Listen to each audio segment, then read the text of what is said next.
Hola, gracias por acompañarme en este episodio de Overtalk Podcast. Mi invitada de hoy es una empresaria, activista social y profesora universitaria. Ella es Lucía Cabrera Jones, vive en Trinidad y Tobago y es originalmente de Cuba.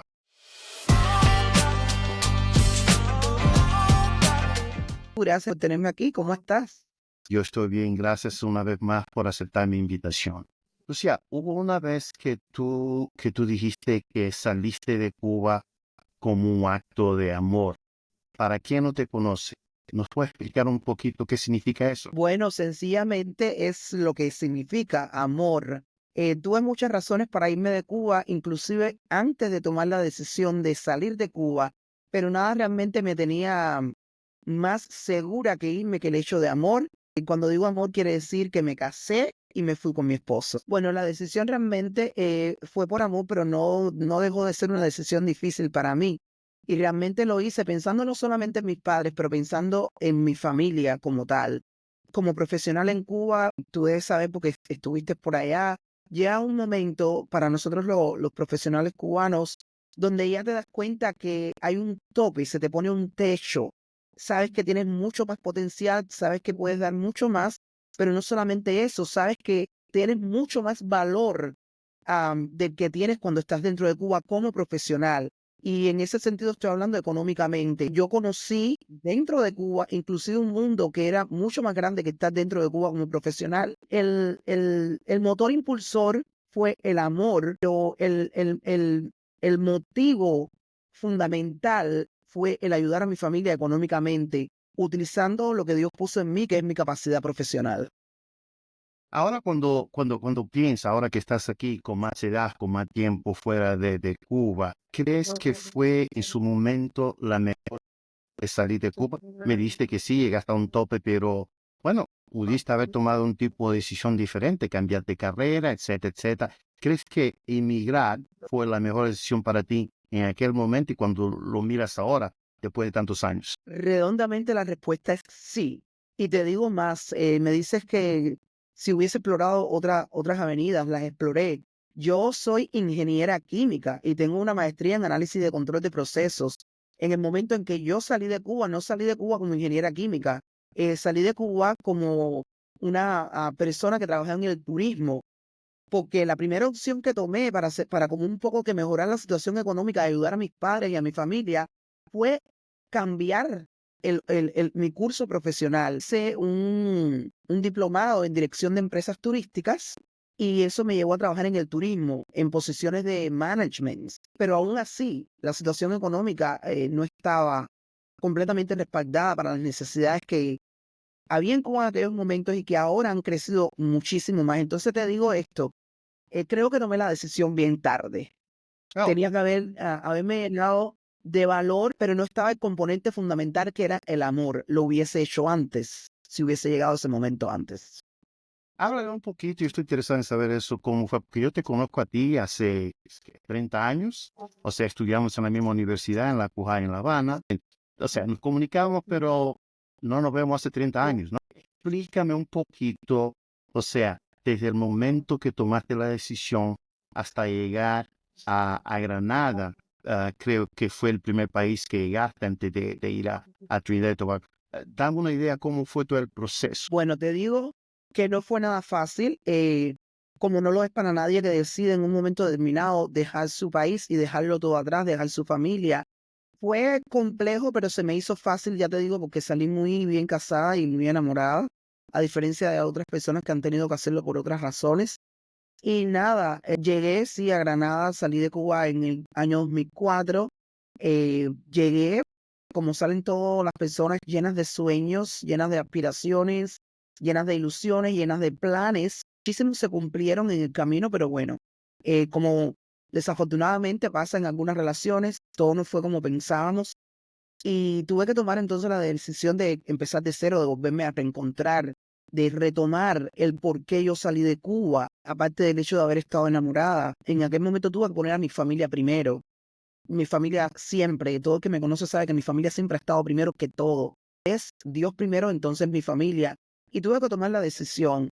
o sigo enamorada y no en el camino que yo realmente quiero para poder llegar a cumplir lo que he cumplido hasta ahora, gracias a Dios, de ayudar a mi familia, o tenía que volver a reempezar. Fue como que me hice polvo, porque la gente piensa que es fácil, la gente ven ahora el éxito que he tenido, gracias a Dios, pero hubo un momento cuando tuve que tomar la decisión de dejar donde estaba con mi esposo, fue un momento donde me hice polvo y como el ave fénix llegar a Trinidad y volver a empezar de cero. Gracias a Dios, con muy buena preparación profesional fue lo que me ayudó. Dios puso personas en mi camino que como que me guiaron a volver a empezar, a reencontrarme, me dieron esperanza. No todo está perdido, tienes el amor, pero tienes lo fundamental, que es el por qué saliste, tu familia. Mi familia está ahí. Entonces, eso me dio mucha fuerza para volver a empezar. O sea, cuando hablas, yo quiero regresar ahorita al punto de que mencionas de que Dios puso mucha gente, mucha buena gente en tu camino que te ayudaron a establecerte ahí en Trinidad y Tobago. Pero también hablaste de éxito, éxito profesional. O sea, tú eres profesora universitaria. Bueno, te cuento que inclusive antes de mudarme para acá, para Trinidad, ya yo visitaba Trinidad por otras razones. Cuando yo estaba en la primera isla donde viví, conocí a la señora que Dios utilizó para que yo estuviera aquí.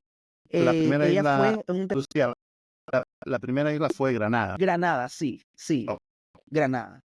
Ahí en Granada conocí a esta señora de visita oficial a Granada, a visitar a la compañía donde yo estaba trabajando, que fue una visita de 2 días. En esos 2 días hicimos muy buena conexión, hicimos muy buena química. Y ella también, siendo extranjera y viviendo en Trinidad y Tobago, me pregunta que qué es lo que yo hago. Empecé a recitarle como aquel que dice mi currículum y me preguntó, ¿no crees que podrías encontrar mayores oportunidades en otra isla?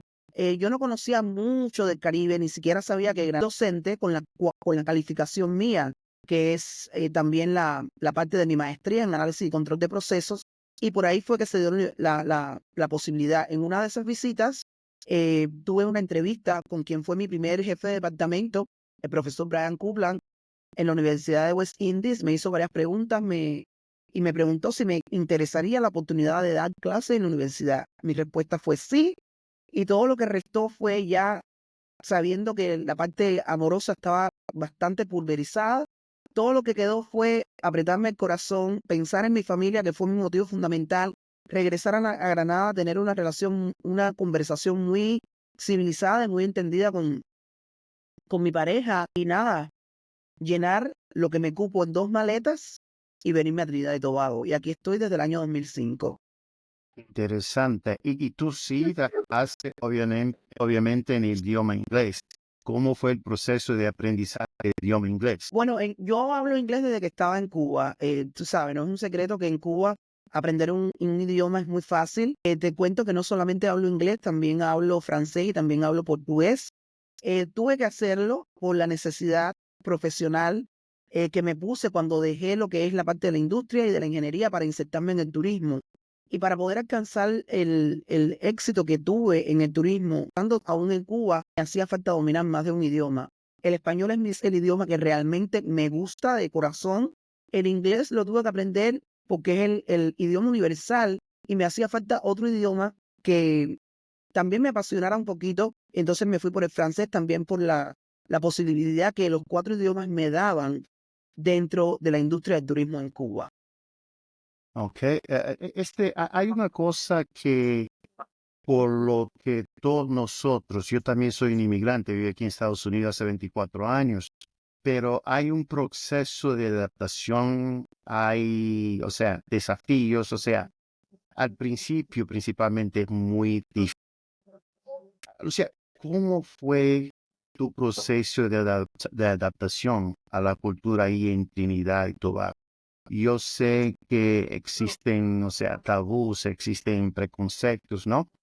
Quiero que nos hables un poquito sobre eso. También es como que algo para la gente que está pensando quizá emigrar a Trinidad y Tobago. Bueno, te voy a decir algo. Hay algo que es muy común en la cultura del Caribe y es como que el carisma que tenemos. Pero viniendo de Cuba, todo el mundo sabe que Cuba tiene unas características como que son como que especiales. Sin menospreciar a nadie del Caribe, para mí el cubano tiene ese tipo de idiosincrasia donde puede encajar en cualquier lugar. Ahora bien, la persona caribeña como tal, de anglosajona, te voy a explicar. El anglosajón tiene esa pizca de lo que fue la colonia inglesa. Para nadie es un secreto que la inglesa difiere mucho de lo que es la cultura latina. Y es ahí donde fue mi mayor dificultad. Cosas como que, por ejemplo, en la cultura de nosotros, si alguien llega a tu casa o si te presentan a alguien por primera vez, no solamente es estrecharle la mano, sino que lo abrazas, le das un beso. Esas cosas me chocaron mucho. Al principio, inclusive cuando llegué a Granada, yo trabajaba en una compañía dominada por el género masculino. Y llegar yo con este temperamento que tengo desde que tú me conociste, llegar al yard y decir, buenos días, y hola, buenos días, ¿cómo está? Pero no cómo está. Dar un beso, un abrazo, y eran 10 hombres ahí, yo dando besos y abrazo a 10 hombres, la gente como, wow, pero ¿y ella? Y es lo mismo, eso es cosa de la cultura caribeña, especialmente cuando tú no eres nativo de ahí. Si eres nativo, a lo mejor te ven un poco diferente, pero no siendo nativa, fue como algo que, esta chica como que es un poco fast, te dicen ellos, ¿no? Y al principio me causó así, yo hablaba con mi esposo y le decía, mira, me está sucediendo esto, los hombres me miran así, asado, y me dijo, no, es la cultura nuestra, los hombres aquí no tienen esa costumbre de que una mujer venga normalmente y wow. Y si yo decía, bueno, voy a almorzar, ¿quién quiere ir a almorzar conmigo? Lo invito a almorzar, ¿quién está libre? ¿Quién terminó su jornada? Vamos, yo hoy voy a pagar yo. Y era como que, wow, esta chica está muy rápida. Pero tú que estuviste en Cuba sabes que así es la idiosincrasia del cubano, no solamente en la parte masculina, pero también en la parte femenina. Y te digo que esa fue una de las cosas que más me chocó. El hecho también de estar en grupos donde se suponía que si estaba ahí tenía que estar con mi esposo, pero no, yo estoy aquí porque, bueno, tengo una voz, tengo un cerebro propio, no tengo que mirar para el lado a que mi esposo me dé un cue de ahora puedes hablar, ahora no puedes hablar. Esas cosas realmente me chocaron muchísimo. Después las fui aprendiendo. Nunca he perdido mi esencia. Siempre he tratado de que las personas entiendan de dónde yo vengo, cuál es mi cultura, que me asimilen así y que entiendan que no lo hago por mal. Gracias a Dios, me fue muy bien en esa transición. Me causó algunos problemitas, tú sabes, sobre todo con la parte femenina, un poco de celo y demás, pero a medida que uno lo va conociendo, tú tienes que, yo siempre digo, tú tienes que adaptarte a la cultura, pero no puedes perder tu esencia. Es un intercambio, es una reciprocidad. Y pues eso también me hace recordar, por lo menos acá en Estados Unidos, ¿no?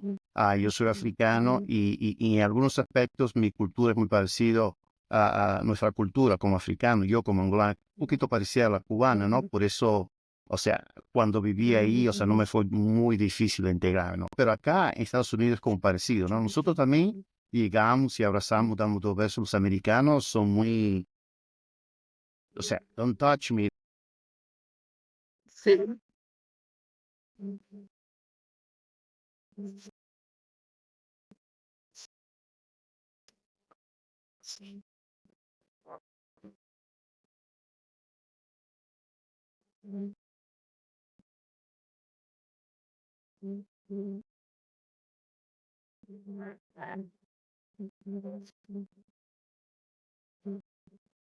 Yo escuché una de tus entrevistas, por ejemplo, o sea, inmigración, migración impacta o sea, al pueblo, a las personas locales, ¿no? En tu opinión, ¿cuál es el impacto negativo o positivo que tiene la inmigración, digamos, la inmigración latina allá en Trinidad y Tobago? Un poquito más allá de las costumbres culturales, ¿qué más has visto que afecta a uno que es inmigrante allá en Trinidad y Tobago? Bueno, te voy a hablar desde mi punto de vista como mujer. No me afectó a mí directamente porque bueno, en Trinidad y Tobago la composición étnica, hay muchas personas de color negro, además que tienen las personas que son descendientes de los indios, que le llaman los indios, los negros, etcétera. Pero sobre todo con la comunidad latina, existe mucho estereotipo, existe mucho tabú en el sentido de que se identifica a la mujer latina con prostitución. De momento que tú dices que eres latina, lo primero que las personas piensan es en prostitución. Y hace poco yo tuve una entrevista en un programa, una de las cadenas televisoras más importantes de acá, en un segmento que se llama Breaking Stereotypes, rompiendo estereotipos, donde yo dije que la prostitución no es nada nuevo, la prostitución no es de un país, La prostitución está desde ante los tiempos de Cristo. Lo que, según la cultura donde tú vengas, se hace más prominente en un lugar que en otra. Como migrantes, las mujeres, desgraciadamente, y no las critico ni las condeno porque también soy mujer, algunas toman esa vía como la vía más fácil. Pero te puedo decir que emigrante, mujer, latina, esa es la mayor dificultad. El romper con esa barrera de ese estereotipo, de demostrarle a las personas que, aunque seamos latinas, que no todas vamos por la prostitución. Ya te digo, sin condenar a ninguna, sin nada, porque todas somos mujeres y cada cual tiene sus motivos. Ya entiendo. Hablando un poquito de tu, o sea, regresando un poquito al principio de nuestra conversación, o sea, hablamos de amor, Cuba, saliste de Cuba por amor, hablamos de tu matrimonio, pero yo no sé si fue el primero o segundo matrimonio, o sea, no tuvo un final feliz. Y eso para ti fue, y dime si estoy equivocado, que catapultó a emprender por el lado de activismo social en defensa de mujeres maltratadas. ¿Nos puedes hablar un poquito de eso y qué plataforma estás usando para emprender ese activismo, por favor? Bueno, yo siempre digo que de los errores se aprende y siempre le digo a Dios que utilice mi vida, de mi vida todo, que no deje nada, que nada sea wasted, que nada se eche a perder. Tanto los errores que cometí como las cosas positivas que hice, que lo utilice para su gloria y para su honra. En este sentido, sí, mi segundo matrimonio, desgraciadamente, no terminó feliz. Soy sobreviviente de violencia doméstica, aunque muchas personas no lo crean porque me ven con esta resiliencia. Pero sí, soy sobreviviente de violencia doméstica. Cuando le digo a la gente, en un momento determinado tuve que correr hasta por mi vida, tuve que estar escondida por un tiempo, escondida del agresor, pero bueno, no escondida de la sociedad porque tenía que seguir haciendo mi vida normal, ir a mi trabajo, dar mis clases y hacer las otras cosas.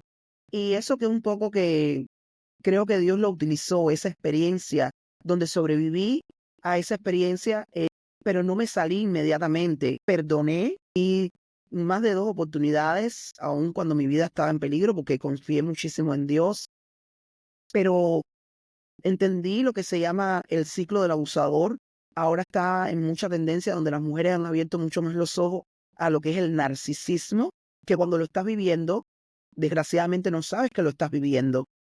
Piensas que siempre hay que dar otra oportunidad, piensas que las cosas van a cambiar. Y cuando me vi atrapada en eso, me puse a estudiar y entendí lo que es narcisismo, aprendí, entendí lo que es el ciclo del narcisista, ese ciclo del abusador, donde viene esa parte donde te piden disculpas, no va a volver a suceder, vamos a estar bien, te llenan de regalos, de las cosas que te gustan, y cuando, como que un poco cuando ya estás volviendo a ser tú, y el narcisista como que está volviendo a perder ese control sobre ti, vuelve a atacar y se repite el ciclo. Y un poco que eso, ese testimonio es como un poco que la columna vertebral de la organización que fundé, Women, Women on Media and Education Network, que es una organización dedicada al empoderamiento de la mujer. Trabajo mucho con mujeres sobrevivientes de violencia doméstica y otras que aún están viviendo en violencia doméstica y no lo pueden ver.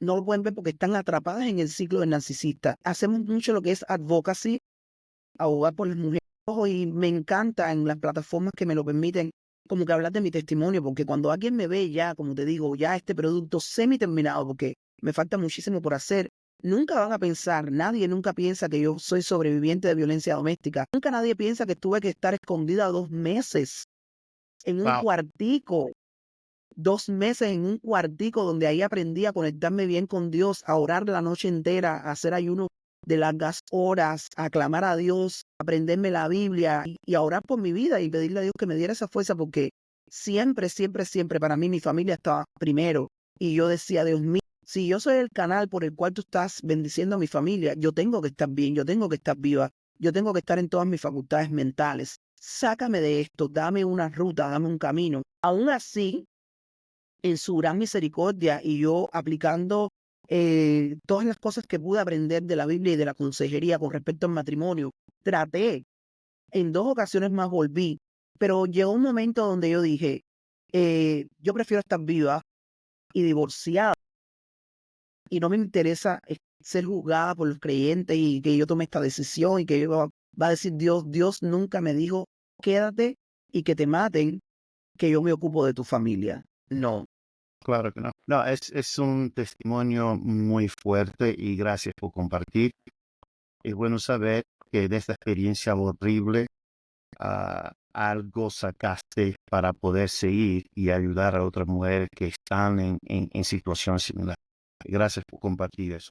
Lucía, dime cuáles son los proyectos, o sea, alguna de las formas que tu organización ayuda a las mujeres que sufren de violencia doméstica, por favor. Bueno, lo que utilizamos fundamentalmente, como te dije, hacemos campañas, advocacy, abogando por las mujeres, pero no solamente eso, basado en mi misma experiencia, Aniceto, porque ya te digo, Women surgió, la columna vertebral de Women es mi testimonio. Y yo le digo a todo el mundo que si yo no hubiese estado preparada profesional, a lo mejor todavía estuviera en Granada, Mm, atrapada en un matrimonio sin salida. Pero gracias a Dios que estuve preparada profesionalmente. Ahora bien, no tienes que, tu preparación para poder salir no tiene que ser profesional. Pero yo siempre le digo a las mujeres con que converso, porque es el factor común por el cual una mujer se queda en una situación abusiva y es la dependencia económica. Cuando una mujer es independientemente económica, y déjame poner esta independencia en un contexto, porque las personas cuando se hablan de mujeres independientes siempre piensan que es una mujer que no quiere un hombre, que no necesita un hombre, que no valora un hombre. No. Ser independiente quiere decir que en la ausencia de ese soporte, que puede ser un hombre o cualquier institución o cualquier entidad, puede ser un familiar. Independiente quiere decir que en la ausencia de ese apoyo, en la ausencia de ese soporte, usted puede seguir adelante. Entonces, ¿qué es lo que tratamos de hacer? Para mí, sido independiente económicamente, me abrió la puerta a poder reempezar. Muchas mujeres ni siquiera pueden hacer el cuento de supervivencia porque tienen hijos, no tienen la independencia económica para ellas mismas apoyar a sus hijos, seguir adelante, para dejar el hogar y ponerse en una renta, aunque sea empezar un algo pequeño. Ese factor económico tiene a muchas mujeres todavía hoy atrapadas en matrimonios que no son saludables. Ahora también están algunos factores como son religiosos, etcétera, etcétera. Hay religiones que son muy fuertes donde la mujer realmente no puede salir de ese matrimonio. Pero en situaciones eh, más convencionales, una mujer tiene esa independencia económica, que ella sabe que puede salir de este matrimonio abusivo y todavía tiene la capacidad de producir para su mantenimiento un alquiler donde ella lo pueda pagar, de poder proveer alimento para ella y para sus hijos si los tiene, de poder proveer para ayudar a sus seres queridos, porque algunas mujeres están en situaciones matrimoniales donde el hombre también ayuda a la familia de la mujer. Entonces, un poco que nuestra organización se ha enfocado ahí en darle a la mujer habilidades, skills, habilidades que ellas puedan utilizar. Ahora mismo nosotros empezamos otro de los proyectos que ya lo estamos haciendo por segunda vez, donde las mujeres están aprendiendo costura, donde las mujeres están aprendiendo hidroponía, donde las mujeres están aprendiendo carpintería. Tenemos otros eventos también donde las mujeres aprenden a lo que es manejar redes sociales y otras cosas que inclusive cuando no pueden salir de sus hogares, pueden generar dinero desde la casa, pueden generar dinero desde sus computadores. Y ese es el camino que hemos seguido. ¿Por qué? Porque es el camino que me sirvió a mí, la independencia económica. También cuando tú eres económicamente independiente y tú te unes con una persona, no te unes por el mero hecho de que esta persona me va a resolver todos los problemas económicos que yo tengo. No, cuando tú vienes en una relación y tú puedes también aportar a la mesa, el hombre te considera más, el hombre te respeta más, el hombre se mide mucho más, ¿entiende? Porque sabe que qué es lo que tengo para que se quede. Lo único que puede hacer que se quede es que la trate bien, que la ame, porque lo demás lo puede hacer ella por sí sola. Entonces, es columna vertebral lo que utilizamos en nuestra organización para empoderar a las mujeres. Perfecto. O sea, si alguien quiere ayudar, ya sea por donación, sea servicio de voluntario, ¿dónde van a encontrar información al respecto? Tenemos nuestra página web, que en algún momento, si tú puedes poner el link de nuestra página web. Ahí en la Poner el página link de web este video y también en la página web del podcast para que todo el mundo tenga acceso, ¿sí? Por favor, sí. sí, sí. Eh, En nuestra página web tenemos una sección que es de donación, donde tú puedes donar. También puedes acercarte a nosotros a través de nuestro correo electrónico women tt 2022 o 2023 @gmail.com. Puedes contactarnos también a través de nuestro Instagram. Tenemos Instagram, tenemos Facebook. Tú nos mandas un correo y nosotros siempre, o un mensaje, y siempre respondemos. Ok. Lucía, tú lógicamente, viéndote a ti, y yo te conozco hace mucho tiempo, como dije al principio, tú naturalmente eres una persona que está bien establecida en Trinidad y Tobago, eres una mujer exitosa, emprendedora. ¿Qué consejos o qué tips le das a inmigrantes nuevos, particularmente mujeres, para que tengan éxito o que se establezcan bien allá en Trinidad y Tobago? Bueno, te voy a hablar solamente del caso de Trinidad y Tobago, porque es lo que he visto. Correcto. Primeramente, hay que conocer la isla. Me he dado cuenta de que en algunos casos las personas han venido como engañadas. Nadie les ha dicho realmente cómo es la cultura aquí. En el caso de las personas de habla hispana, tienes que prepararte. Yo sé que ha habido una situación de un éxodo masivo en este momento con los venezolanos, también aquí hay muchísimos cubanos, pero si tú quieres realmente ser exitoso, te voy a dar dos consejos. Primero, prepárate. Si tienes el tiempo, porque está la inmigración donde tuviste tiempo de prepararte como lo hice yo, estudié el idioma, ya me relacionaba con personas de la cultura caribeña, pero vamos a ponerte el caso más terrible, que es donde tienes que salir corriendo. No importa de qué nacionalidad tú seas, tienes que salir corriendo de tu país y llegaste a Trinidad y Tobago. Aprende de Trinidad y Tobago, aprende de la cultura. Tienes que tener en tu cabeza que no llegaste a tu casa. Y es lo que le pasa a muchos migrantes. Lo fundamental es, no estoy en mi casa, no son mis costumbres, no es mi cultura. ¿Cómo puedo penetrar? El conocimiento es la base de todo. La Biblia te dice conocer la verdad y la verdad te hará libre. Tienes que conocer la cultura de Trinidad y Tobago. Tienes que conocer de lo bueno, tienes que conocer de lo malo, tienes que conocer de lo que la gente te va a permitir hacer, de lo que no te va a permitir hacer. Una cosa que me encanta de esta cultura es que son nacionalistas. Contrario a Cuba, que los cubanos somos divinos, pero en Cuba, te puedo decir, y tú lo tienes que haber experimentado, un extranjero tiene más derecho, tiene más, su palabra tiene más peso que la de un propio cubano. ¿Ves? La gente idolatra al extranjero en Cuba. No sucede aquí en Trinidad, sí, lo cual me encanta. El trinitario está primero. Y tú tienes que entender eso, porque tú viniste a su casa. Yo, muchos, es la primera cosa, tú me estás invitando, ya tú me esperas. Si tú me estás invitando es porque tuviste algo en mí donde tú me vas a dar la bienvenida a tu casa, ¿ok? Si tú me estás dando la bienvenida es porque ya tú sabes quién soy y porque además yo también conozco un poco de ti. Y cuando tú me das la bienvenida a tu casa, yo voy a tratar de comportarme en tu casa de la mejor manera para que tú no te sientas mal y para que tú me vuelvas a invitar, ¿verdad? Ahora, imagínate tú que aún así, si yo llego a tu casa y empiezo a hacer las cosas que a ti no te agradan en tu casa, tú me vas a decir en un momento determinado, vete de mi casa, aquí no te quiero. Y tú no te puedes molestar, porque es mi casa. Imagínate tú en una situación donde tú no me invitaste. Yo vengo corriendo, imagínate que tú estás en tu vecindario, ¿ok? Y tú estás en tu casa con tu familia viendo tu televisión y una persona que está desesperada pidiendo ayuda, que somos los emigrantes, abre la puerta de tu casa desesperadamente y cuando tú abres, ¡pran!, ya se te mete dentro de la casa, sin saber si a esa hora tú quieres recibir una visita, sin saber si tú estás comiendo. Y cuando llega y se te mete en tu casa, te empieza a hacer demandas.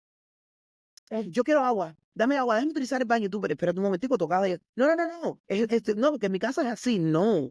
Entonces, esa es como que la analogía que yo le hago a las personas. Y es ahí donde está el problema, donde se ve, pero coge un paso y empieza poco a poco, porque el éxito sí es posible. Lucía, ¿cuáles son tus planes para el futuro, pues, en cuestiones de tu organización, Woman, y también personal, que puedas compartir con la audiencia, por favor, antes que termine? Bueno, primeramente con Women, seguir empoderando a la mayor cantidad de mujeres que Dios ponga delante de mí para empoderarlas. Con Women trabajamos no solamente aquí a nivel nacional, no solamente en Trinidad y Tobago, Nosotros hemos hecho muchos outreach también a través de nuestras redes sociales, donde hemos entrevistado a mujeres, no solamente de aquí de Trinidad y Tobago, pero mujeres también de otros lugares como Surinam. Tuvimos entrevista con una señora de Bahamas en términos económicos, etcétera. Y bueno, la mujer no es un ente independiente del hombre, igual que el hombre no es un ente independiente de la mujer. Por algo Dios los creó, hombre y mujer los creó Él para que estuvieran juntos y caminaran por la vida. Esa es una de las cosas, seguir empoderando a las mujeres, seguir incorporando más hombres a la causa de women, hombres que puedan decir, hay que tratar a las mujeres mejores, hombres que puedan decir, sí se puede coexistir con una mujer, aunque sea independiente, no puedes verla como una amenaza para ti, no trates de controlarla, ¿ok? Eso en el plano de la organización. En el plano personal, seguir haciendo la obra de Dios, que Dios me continúe utilizando como su instrumento, como instrumento en sus manos, para que la humanidad, menos en el perímetro que Él me ha permitido establecer, que sea un poquito mejor porque yo estoy ahí. Bueno, Lucía, que Dios te bendiga. Muchas gracias por Gracias. de hablar aquí conmigo. Ojalá nos podamos volver a ver pronto en persona, pero este show está abierto para ti cuando quieras regresar y hablarnos de alguna novedad. Esto, de nuevo, llámame y estaremos aquí conversando de nuevo. Cuídate mucho, Lucía. Gracias, gracias igual. Chao, bendiciones.